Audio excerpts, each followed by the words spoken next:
સુરતમાં પ્રદૂષણ ઘટાડવા માટે નવતર પ્રયોગ કરવામાં આવ્યો। સુરત શહેર અને જિલ્લામાં આવેલી જીઆઈડીસીમાં આ નવતર પ્રયોગ થયો।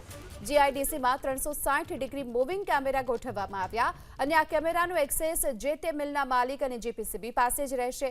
જે પણ મિલમાંથી ધુમાડો નીકળતો હશે તે કેમેરાની મદદથી જોઈ શકાશે અને મિલની ચીમની નજીકનો વિડીયો રેકોર્ડ કર્યા બાદ જીપીસીબી આ અંગે તેમને નોટિસ પણ ફટકારશે।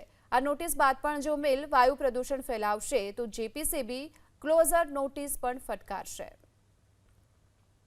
ઠંડીની શરૂઆત થાય એના પહેલાં જ અમે લોકોએ ગુજરાત પોલ્યુશન કંટ્રોલ બોર્ડ અને સાઉથ ગુજરાત ટેક્સટાઇલ પ્રોસેસર એસોસિએશનના બધા ઘટકો જેમ કે સચિન છે, પાંડેસરા છે, પછી પલસાણા છે, કડોદરા છે, સિટીનો વિસ્તાર છે, એ રીતે અમે લોકોએ ભેગા કરીને અમુક દરેક વિસ્તારમાં એક જો હાઈ ડેફિનેશનના જે ઝૂમિંગ કેમેરા આવે છે તે અમે લગાવવાનું નક્કી કર્યું અને એની જે કનેક્ટિવિટી છે એ ગુજરાત પોલ્યુશન કંટ્રોલ બોર્ડના જે રિજનલ ઓફિસર છે એને પણ એમાં કનેક્શન આપેલું છે।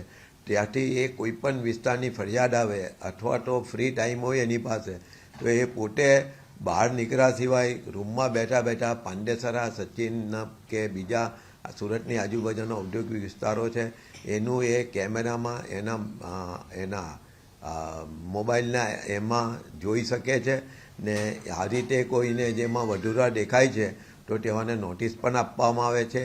જેમાં રિપીટેડલી થાય છે તો એવાને ક્લોઝરની નોટિસ પણ આપવામાં આવે છે। મતલબ કે ગુજરાત પોલ્યુશન નિયંત્રણ બોર્ડ અને અમારું જે ટેક્સટાઇલ ઇન્ડસ્ટ્રી ભેગા થઈને આ વખતે સુરતના લોકોને ઓછામાં ઓછું પ્રદૂષણ થાય ને ઓછામાં ઓછા પ્રોબ્લેમ જે 2-3 મહિના શિયાળામાં રહી છે એના માટે અમે એડવાન્સમાં આ બધું પ્લાનિંગ કર્યું છે।